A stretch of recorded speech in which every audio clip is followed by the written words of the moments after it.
முருகன் எதிர்க்க பயம் எதற்கு? உன்னுடைய பிரச்சனையை பற்றி யாருக்கு தெரியுமோ இல்லையோ, உன்னை படைத்த முருகன் எனக்கு தெரியாதா? உன் பிரச்சனையை எப்படி சரி செய்வது என்று எனக்கு தெரியாதா? பிரச்சனையை கொடுக்க தெரிந்த எனக்கு அதை சமாளிக்கும் வல்லமையை உனக்கு கொடுக்க தெரியாதா? அந்த பிரச்சனையை தீர்ப்பது என்னுடைய பொறுப்பு. முருகன் சொல்வதை கேள். உனக்கு உள்ள பிரச்சனைகளை பற்றி எனக்கு தெரியாது என்று நினைத்து கொண்டிருக்கிறாய். உன்னுடைய பிரச்சனை என்ன, எப்படி வந்தது, எதனால் வந்தது என எல்லாமே எனக்கு தெரியும். உன் பிரச்சனைகளை நினைத்து நினைத்து உன் வாழ்நாளில் இருக்கும் நிம்மதியை இழந்து நீ தவித்து கொண்டிருக்கிறாய். உன் மனதை ரணப்படுத்தி கொண்டு எரிச்சல் பட்டு வாழ்க்கையையே ரணமாக்கி வைத்திருக்கிறாய். அதை எப்படி சரி செய்வது என்று தெரியாமல் இருண்ட காட்டில் நுழைந்தது போல திக்கிட்டு இருக்கிறாய். இதனால் வாழும் வாழ்க்கையே உனக்கு நரகமாக தோன்றுகிறது. ஒரு விஷயம் உனக்கு பிடிக்கவில்லை என்றால் அதை நீ விட்டுவிடு. விரும்பாமல் ஏற்றுக்கொள்வது சரியல்ல. உனக்கு நீயே செய்யும் தீமை. உனக்கு நீயே வேஷம் போடுகிறாய் என்ற அர்த்தம். உனக்கு அது நிம்மதி தராது. மற்றவர்களுக்கும் நிம்மதி இல்லாத சூழலை உருவாக்கும். அதை விட்டு நகன்று விடுவதுதான் சிறந்தது உனக்கு. அமைதியாய் போவதில் தவறு இல்லை. ஆனால் அந்த அமைதியை ஏற்க முடியாமல் சில பேர் இருப்பார்கள். காரணம், உன்னிடம் பேசி பழகிவிட்டார்கள். அவர்களுக்கு அது ஏற்றுக்கொள்ளக்கூடியதாக இருக்காது. அவர்கள் செய்யும் சில விஷயங்கள் வருத்தத்தை ஏற்படுத்தியது என்றால் மனம் வருந்தாமல் அமைதியாக நீ விலகிவிடு. அவர்களுக்கு நீ விட்டு சென்றதாக தோன்றும். உண்மையான காரணத்தை அவர்களுக்கு நீ உணர்த்த வேண்டுமென்று அழையாதே. உன்னை புரிந்தவர்களாக இருந்தால் அது அவர்களுக்கு தெரியும். அவர்கள் செய்த தவறு என்ன, எதற்காக நீ அமைதியாக இருக்கிறாய் என்று. இதையெல்லாம் ஒரு விஷயமாக எடுத்துக்கொண்டு நீ கலங்காதே. அதை மற்றவர்களிடம் கோபமாய் வெளிப்படுத்துகிறாய். அப்படி அவர்கள் என்ன செய்தார்கள்? கோபத்தையும் எரிச்சலையும் விடு. உன்னை காயப்படுத்தினது நியாயமில்லைதான். அதற்காக அந்த கோபத்தை மற்றவர்களிடம் காண்பிப்பது மிகவும் தவறு. நிம்மதியுடனும் சந்தோஷத்துடனும் வாழ அதற்கான எல்லா முயற்சியிலும் உன்னை நான் ஈடுபடுத்தி செய்ய வைப்பேன். நானே துணை நின்று உன்னை காப்பேன். நீங்கள் வாழ பிறந்திருக்கிறீர்கள். வாழ்வை அனுபவித்து வாழ வேண்டும். அதற்கு தடையாக உள்ள கஷ்டங்களையும் பிரச்சனைகளையும் வேறு விதமான சூழல்களையும் நீக்கி எல்லாவற்றிலும் சம்பூர்ணமாக வாழ வேண்டும் என்பதே இந்த அப்பாவின் விருப்பம். அப்பாவின் விருப்பம் உங்கள் வாழ்க்கையில் நடைமுறைக்கு வர வேண்டும் என்றால் அப்பா உங்கள் மனதில் இருக்க வேண்டும்.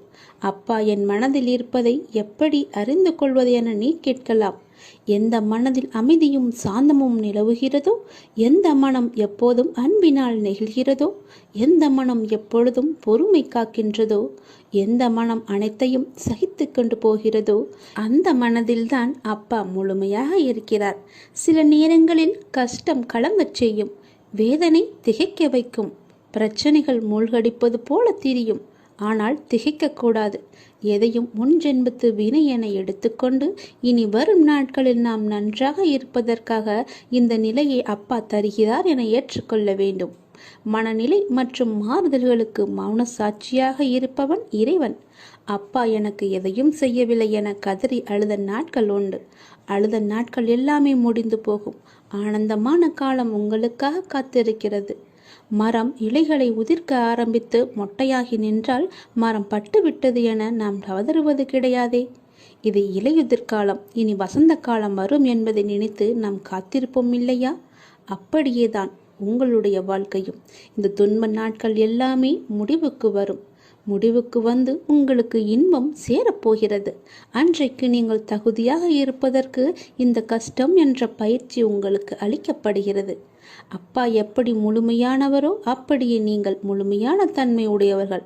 அவரே முழுமையை நோக்கி உங்களை அழைத்து செல்வார். எதை பற்றியுமே நீ கவலைப்படாதே. உன்னோடு நான் எப்போதுமே இருப்பேன். உன் பிரச்சனைகளை நான் தீர்த்து வைக்கிறேன். எதை பற்றியுமே நீ கவலைப்பட்டு கொண்டே உன்னுடைய வாழ்வை நீ இழந்து விடாதே. உனக்கு துணையாக நான் இருக்கிறேன். உன்னுடைய வாழ்க்கையை நீ சந்தோஷமாகவே வா. இந்த உலகமானது எப்படி வேண்டுமானாலும் மாறலாம். மனிதனாகனவன் எப்படி வேண்டுமானாலும் மாறலாம். எந்த நொடி வேண்டுமானாலும் மாறலாம். உங்கள் மீது நீங்கள் நம்பிக்கை வையுங்கள். வாழ்க்கை எந்த நொடியிலும் மாறும். மனிதர்களிடம் நீங்கள் கவனமாக இருங்கள். எப்போது மாறுவார்கள் என்று யாருக்கும் தெரியாது. நம்மை நாமே பெரிதாக எண்ணிக்கொண்டு அகந்தை கொள்வது கூடாது. சாதாரணமானவர்களாக நம்மை கருதும் போதுதான் நம்மிடம் கருணையும் பணிவும் நல்ல சிந்தனையும் வெளிப்படத் தொடங்கும். எல்லா ஆற்றல்களும் மனிதனுக்கு இயல்பிலேயே இருக்கின்றன. ஆன்மீகத்தின் உதவியால் தடைகளை போக்கி நாம் நிறைநிலையை அடைய வேண்டும். ஆன்மீகத்தின் உதவியால் தீயவர்கள் கூட மகானாக முடியும். இந்த உலகம் இறைவனுக்கு சொந்தமானது. உலக பொருட்களில் எல்லாம் அவரே இருக்கின்றார். இந்த கோணத்தில் பார்க்க தொடங்கிவிட்டால் நம் மனம் உயர்வு பெறும். இங்கொன்றும் அங்கொன்றுமாக நுனிப்புள் மேய்வது போல ஒருபோதும் மேயக்கூடாது.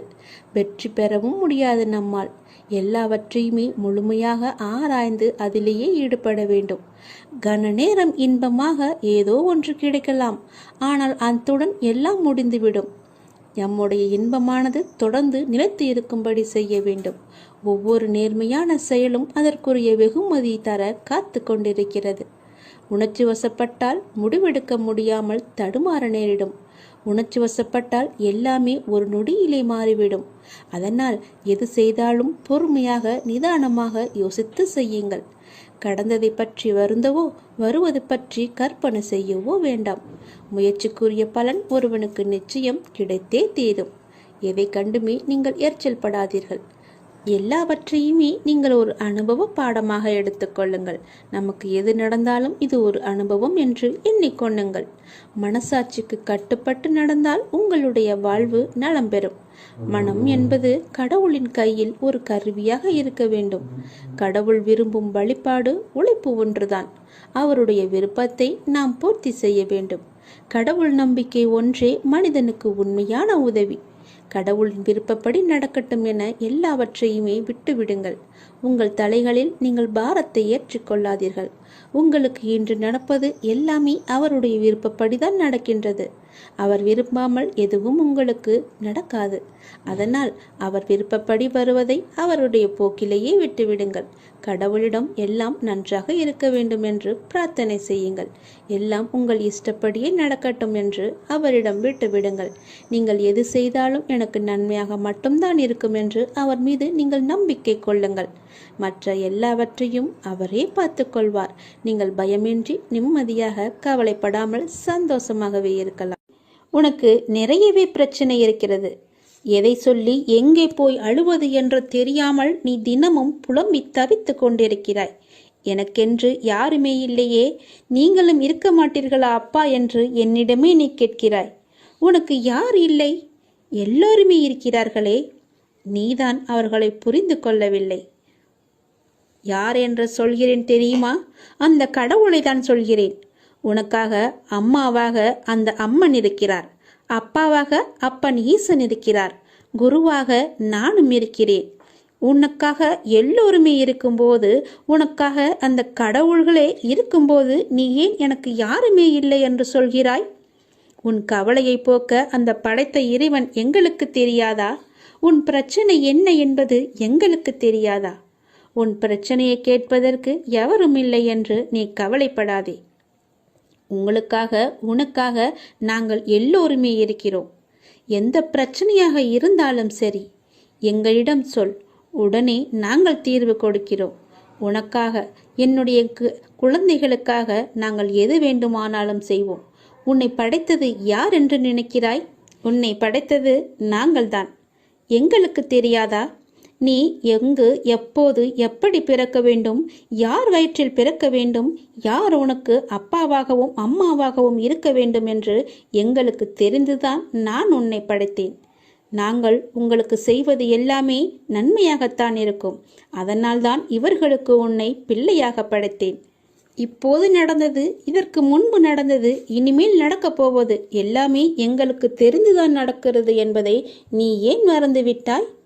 உன்னுடைய கவலைகளை பற்றி எங்களுக்கு தெரியாதா? உன்னுடைய பிரச்சனைகள் எல்லாமே தீரும் நேரத்தை நீ நெருங்கிவிட்டாய்.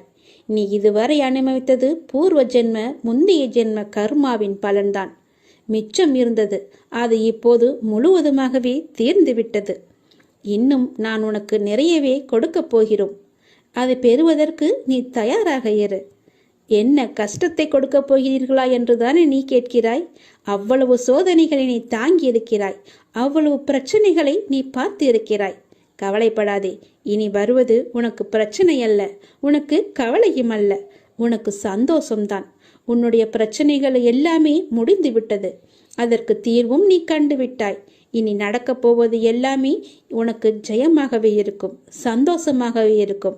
நீ கேட்டது அனைத்துமே உங்களுக்கு கிடைக்கும். நீ எதிர்பார்த்த மாதிரியே உன்னுடைய வாழ்க்கை நிச்சயமாகவே அமையும். என் வார்த்தையை நம்பு. உன்னை நான் படைத்தேன். என்னுடைய இரு கரத்தை கொண்டு நான் உன்னை ஆசிர்வதிக்க வந்திருக்கிறேன். என் கரத்தை உடனே தொட்டு என் ஆசையை நீ பெற்றுக்கொள். எல்லையில்லாத மகிழ்ச்சி உன்னை தேடி வரப்போகிறது. உங்களின் உணர்வுகள், எண்ணங்கள், பேச்சுக்கள் எல்லாம் எத்தகைய நிகழ்வை சுற்றி விரும்பியோ வெறுத்தோ தீவிர வட்டமிடுகின்றதோ அதுவே நடக்கும் என்பதை நீங்கள் உணர்ந்து கொள்ளுங்கள். உங்களுடைய மனமானது எப்பொழுதும் மகிழ்ச்சியையும் சந்தோஷத்தையும் இனிமையை மட்டுமே நினைத்து வைத்துக் கொள்ளுங்கள். உங்கள் மனம் எப்பொழுதும் சந்தோஷத்திலேயே மூழ்கி இருக்கட்டும். அப்பொழுதுதான் உன்னை சுற்றி எப்பொழுதுமே மகிழ்ச்சி இருந்து கொண்டே இருக்கும். நிதானத்தை இழக்காத வரை வாழ்க்கையில் உனக்கு தோல்வி என்பதே இல்லை. இவ்வுலகில் உள்ள ஒவ்வொரு மனிதனுக்கும் தனித்தோர் ஆற்றல் இருக்கிறது. உனக்கும் அப்படித்தான். உனக்கென்று ஒரு ஆற்றல் இருக்கிறது. அதை வாழ்க்கையின் சரியான முன்னேற்ற பாதையில் பயன்படுத்தி நீ பயணித்தால் அது நல்ல விளைவை தருகின்ற நிலைக்கு உன்னை கொண்டு போய் சேர்க்கும். இது உண்மை. உன்னிடம் உள்ள ஆற்றலை நீ குறைத்து மதிப்பிடாதே. உன்னை நீயே தாழ்த்தி கொள்ளாதே. என்னால் இது முடியுமா என்ற சந்தேக கண் கொண்டு பார்க்காதே. எடுத்த எடுப்பிலேயே எதை கண்டும் அச்சம் கொள்ளாதே.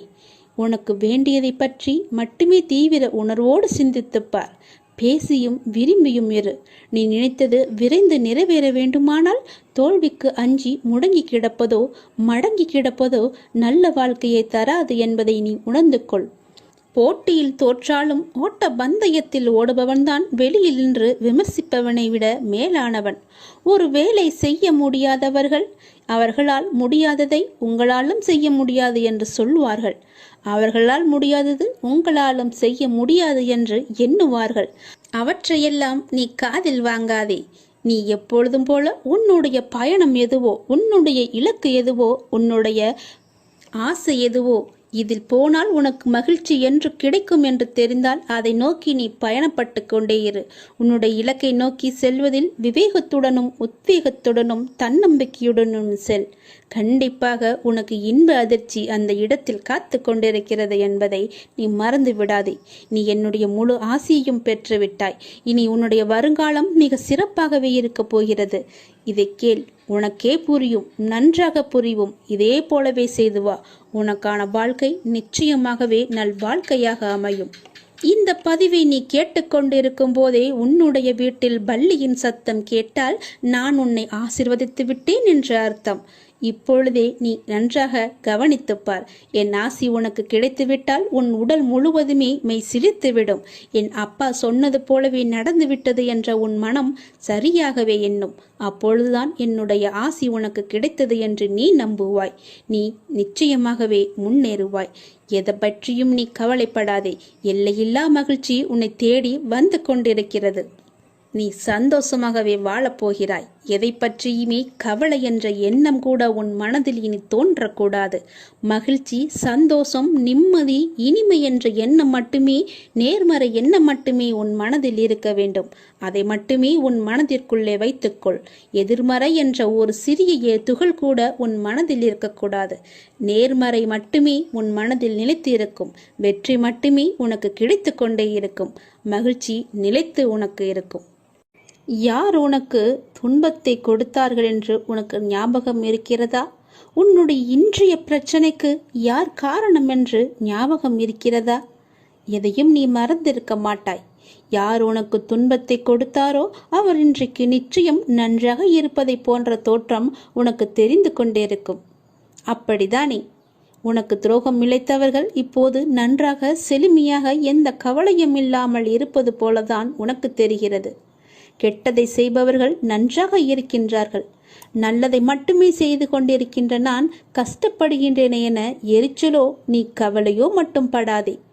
அவர்கள் காலையில் பூத்து மாலையில் வாடும் பூவை போன்றவர்கள் என்பதை மனதில் வைத்துக்கொள். ஒரு பூ காலையில் பூத்தால் மாலையில் எப்படி இருக்கும்? வாடி போய்விடும் அல்லவா? அப்படிதான் அவர்களும். இப்போது பூத்து குலுங்கும் நேரம். விரைவிலேயே அவர் வாடும் நேரத்தையும் எட்டி விடுவார்கள். இன்னும் கொஞ்சம் காலம்தான். நீ பொறுமையாக இரு. அவர்கள் வாடப்போவதை நீ கண்கூடாக பார்க்கப் போகிறாய். இப்போது உள்ள மேன்மையிலிருந்து விரைந்து கீழே தள்ளப்படுவார்கள். நீ எப்படிப்பட்டவன் என்பது தெரியுமா? நீயோ விருட்சத்தை போன்றவர். விருட்சமாக வேரூன்றி ஆழமாக நிற்கப் போகிறாய். எல்லோருக்கும் நிழல் தரும் மரமாக இருக்கப் போகிறாய். அநேகம் பேர் உன்னை ஏமாற்ற வந்தாலும் நீ எதற்குமே அயர்ந்து போகாதே. எத்தனை இழப்புகள் வந்தாலும் சோர்ந்து போகாதே. நான் ஆழமாக வேர் விட்டிருக்கும் விருட்சம் என்று சொல்லிக்கொள். நான் ஆலமரம், என்னை யாரும் அசைத்து பார்க்க முடியாது என்று நெஞ்சை நிமிர்த்தி சொல்லிக்கொள். நீ மலர்களை மட்டுமல்ல, கனிகளையும் தரப்போகிறாய். அதில் வருகின்ற நன்மை பலருக்கும் பயனாகவே இருக்கும். உன் நிழல் தேடி வரும்போது உன்னால் முடிந்த உதவிகளை அவர்களுக்கு செய். நாம் என்று கஷ்டப்படுவதைப் போலத்தான் நம் எதிரில் இருப்பவரும் ஒரு நாள் துன்பத்தை அனுபவிக்கப் போகிறார் என்பது உனக்கு தெரிந்துவிட்டால் நீ நிச்சயமாக அவர்கள் மீது கோபப்படவே மாட்டாய். அவர்களுக்காக நீயே பரிதாபப்படுவாய். வேண்டாமப்பா, அவர்களை விட்டுவிடு என்று நீயே உன் வாயால் சொல்லும் அளவுக்கு அவர்கள் நிலை பரிதாபமாக இருக்கப் போகிறது. இன்று நான், நாளை நீ என்று சொல்லிக் கொள்வாய். உனக்கு தவறு இழைத்தவரை பார்க்கும்போது இவரும் தண்டனைக்கு தயாராகிறார் என்பதை தெளிவாக தெரிந்து அவருக்காக நீ பரிதாபப்படு. இப்படி செய்யும்போது எத்தகைய சூழ்நிலையிலுமே நீ பாதிக்கப்பட மாட்டாய். உன் மனதில் குழப்பம் வராது. உன் மனதில் தெளிவு பிறக்கும். உன் மனதில் கவலையே இருக்காது. உன் மனதில் நிம்மதி இருக்கும். எதை பற்றியுமே நீ கவலைப்படாதே. ஏனெனில் அப்போது உன் மனதை படிக்கின்ற நான் நிச்சயம் பல வெகுமதிகளை அள்ளித்தரப்போகிறேன். நீ கவலைப்படாதே. நீ சந்தோஷமாகவே இருக்கப் போகிறாய். நிம்மதியாக வாழப்போகிறாய். எப்போதெல்லாம் எங்கெல்லாம் அநீதி தோன்றுகிறதோ அப்போதெல்லாம் அங்கெல்லாம் நான் அவதரிப்பேன். அநீதியை நான் அளிப்பேன். நான் நான் என்று கூறுகிறாயே அர்ஜுனா, நான் என்பது எது? நான் தான் நீ, நீதான் நான். உன்னை இயக்குபவனும் நான் தான் என்பதை நீ தெரிந்து கொள். உனக்கு நடப்பது எல்லாமே என்னால் என்பதை தெரிந்து கொள். உனக்கு நடப்பது எல்லாமே உன்னுடைய நன்மைக்காக நான் செய்கிறேன் என்பதை தெரிந்து கொள். எந்த பொருளையும் தீயிலிட்டால் முதலில் அது கருப்பாக ஆகும். பிறகு இன்னும் அக்னியுடன் போட்டால் நீற்று போகும், சுத்த வெளுப்பாக ஆகிவிடும். அப்புறம் தீயில் போட்டால் அது மாறாது. அதுவே முடிவான நிலை. இப்படி நீற்று போனதே திருநீரு. நீரு பஸ்மம் எனப்படும். ஈஸ்வரன் மகா பஸ்பம். எல்லாம் அழிந்த பின்னும் இவற்றை அழித்துவிட்டு எஞ்சி நிற்கிற அழியாத சத்தியமான மகா பஸ்பம்தான் உதி. அவன் பஸ்மமாக நீற்று வெளுத்து போனதற்கு முந்திய மாறுதல்தான் கருப்பு. அதுதான் கரி. நிலக்கரிதான் இவ்வுலக ஐஸ்வர்யத்தில் இக்காலத்தில் முதலிடம் பெற்றிருக்கிறது தெரியுமா? எதுவும் தோன்றவும் இல்லை, இங்கு எதுவும் இயங்கவும் இல்லை, மறையவும் இல்லை. புற உலக மாயைகளை நீக்கினால் உனக்கு உள்ளது உள்ளதுபடியே இருக்கிறது. உங்கள் விவாதம் மௌனமாகவே இருக்கட்டும். மௌனத்தை விட சிறந்த விவாதம் ஏதுமே இருக்க முடியாது. அவரவர் விரும்பிய பதிலை அவரை பெற்றுக்கொள்ள உங்கள் மௌனமே ஆக சிறந்த விவாதமாக இருக்கட்டும். நீங்கள் அறிந்ததை கொண்டு கடவுளை வழிபடுங்கள். உனது உள்ளத்தில் இருந்து வழிபடுங்கள். வழிபாட்டிற்கு எந்த ஒரு விதிமுறையும் கிடையாது. உன் தாயை எவ்வாறு உனது தேவைக்கு நீ அழைப்பாயோ அதே அன்பும் அக்கறையுடனும் இயல்புடனுமே எனக்கு போதுமானது என்பதை தெரிந்து கொள்ளுங்கள். இந்த அப்பாவை அழைப்பதற்கு எந்த ஒரு சிறந்த வழிமுறை என்பதும் நான் வைத்துக் கொள்ளவில்லை. அன்பாக கூப்பிட்டால் போதும். நான் இருக்க பயம் என்று உன்னை தேடி நான் ஓடோடி வந்து விடுவேன். உன் மனதின் குழப்பத்தையும் உன் வாழ்வின் சரியான பாதைக்குமே நான் இவற்றையெல்லாம் தந்து கொண்டிருக்கிறேன். உன்னை முழு திருப்திப்படுத்தவே நான் இதையெல்லாம் சொல்லிக் கொண்டிருக்கிறேன். உன் மனம் சஞ்சலத்தில் இருக்கும்போது என்னுடைய உதியை எடுத்து பூசிக்கொண்டு இருந்து பார். உன் மனம் தெளிவாகும். உனக்கு மாமருந்தே இதுதான். உன் மனம் உடனடியாகவே தெளிவடைந்துவிடும். உன் பார்வையே உனக்கான வெற்றி என்று தெரிந்து கொள். தன்னுடைய நிலை உணர்ந்து இன்பத் துன்பங்களை சமநிலையில் எதிர்கொண்டு எதிர்பார்ப்பில்லாமல் வாழ்ந்து பாருங்கள். உங்கள் வாழ்வில் எதிர்பார்ப்பு இருந்தால் உங்கள் வாழ்க்கையே நிம்மதி இல்லாமல் போய்விடும். இப்போது இந்த நொடிதான் நமக்கு உள்ளது என்று சந்தோஷமாக வாழுங்கள். எதிர்பார்ப்பு இன்றி வாழ்ந்து பாருங்கள். நிம்மதி நிலைத்து இருக்கும். இன்று உனக்கு நடப்பது எல்லாமே, எது நடந்தாலும் அது கடவுளின் அனுமதியோடு மட்டும்தான் நடக்கிறது என்று பொருள் உணர்ந்து கொள். இதை நீங்கள் கண்டனம் செய்தால் கடவுளின் விருப்பத்தை, கடவுளின் பேரறிவை, கடவுளின் தீர்ப்பை நீங்கள் விமர்சிக்கின்றீர்கள் என்றுதானே அர்த்தம். அவ்வாறு செய்யலாமா? அதை நீங்கள் செய்யாதீர்கள். அவர் அனுமதித்ததை நீங்கள் பெற்றுக்கொள்ளுங்கள்.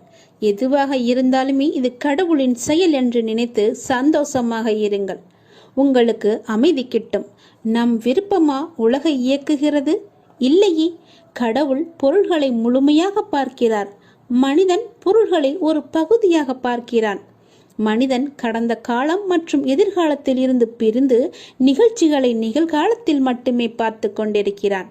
கடவுளுக்கோ முன் நடந்ததும் தெரியும், பின் நடக்க போவதும் தெரியும், இப்போது நடக்க இருப்பதும் தெரியும். அதனால்தான் கடவுள் ஒற்றுமையை காண்கிறார், மனிதன் வேற்றுமையை காண்கின்றான். கடவுள் பூரணமான நியாயத்தை காணும் போது அதே தருணத்தில் மனிதனோ அதை காண்பதே கிடையாது. நீங்கள் கடவுளின் ஸ்தானத்தில் வைத்து பாருங்கள். நீங்களே கடவுள் என உணருங்கள். பிரபஞ்சம் முழுவதும் உங்களுக்கு படைப்பே என்றும் அனைத்தும் உங்கள் விருப்பத்தாலேயே நிகழ்கின்றன என்றும் உணர்ந்து கொள்ளுங்கள். உடனேயே உங்களுக்குள் அபரிமிதமான அமைதியும் ஆற்றலும் ஊற்றெடுப்பதை நீங்கள் உணர்ந்து கொள்வீர்கள். பிறர் நம்மை திட்டும் போது பிறர் உங்களை காரணமின்றி திட்டுவதாகவும் காரணமின்றி துன்புறுத்துவதாகவும் நீங்கள் கூறுகின்றீர்கள். அது உண்மையாக இருந்தாலும் கூட அதற்காக அலட்டிக் கொள்ளாதீர்கள். நிலைமையை பொறுமையுடன் சமாளியுங்கள். இக்கட்டான நிலைமைகளை சமாளிப்பதில் அமைதி ஒரு சக்தி வாய்ந்த ஆயுதம் என்பதை நீங்கள் காண்பீர்கள். யாராவது உங்களை திட்டினால் கண்களை மூடிக்கொண்டு பொறுமையாக இருங்கள். பிறர் அவர்கள் விருப்பம் போல நினைக்கட்டும், அவர்கள் விரும்புவதை சொல்லட்டும். இந்த உலகம் முட்டாள்களால் நிறைந்தது. நீங்கள் அறிவுடையவராக விளங்குங்கள். எல்லோர் முன்னிலையிலும் பணிவுடன் இருங்கள். எந்த நிலைமையிலும் அடக்கமாக இருங்கள். நான் உயர்ந்தவன் அல்லது தாழ்ந்தவன் என்ற எண்ணத்தை விடுத்து அனைவரிடமும் அனைத்திடத்தும் கடவுளை காண கற்றுக்கொண்டால்தான் இது சாத்தியமாகும். கடவுள் அப்படித்தான் விரும்புகிறார். எனவே அது அப்படியே இருக்கட்டும். பிறர் உங்களை நிந்திகையில் நீங்கள் மௌனமாக இருங்கள். கலக்கம் அடையாதீர்கள். பழி சொற்களை ஏற்றுக்கொண்டால் என்ன ஆகப் போகிறது? அடக்கத்திலும் தூய்மையிலும் நீங்கள் வளர்ச்சி அடைவீர்கள். அதுவே மிக பெரிய தவம் என்பதை தெரிந்து கொள்ளுங்கள். ஆன்மீகத்தில் நீங்கள் உயர்வடைவீர்கள். நிச்சயமாகவே யாராவது உங்களை வசிப்பாடினால் அவர்கள் முடிக்கும் வரை என்னுடைய நாமத்தை நீங்கள் ஜெபித்து கொண்டே இருங்கள். வாய்விட்டு கூறினாலும் சரி, அவர்கள் கூறுவது உங்கள் காதுகளில் விழாது. நீங்கள் செவிடாகி விடுவீர்கள்.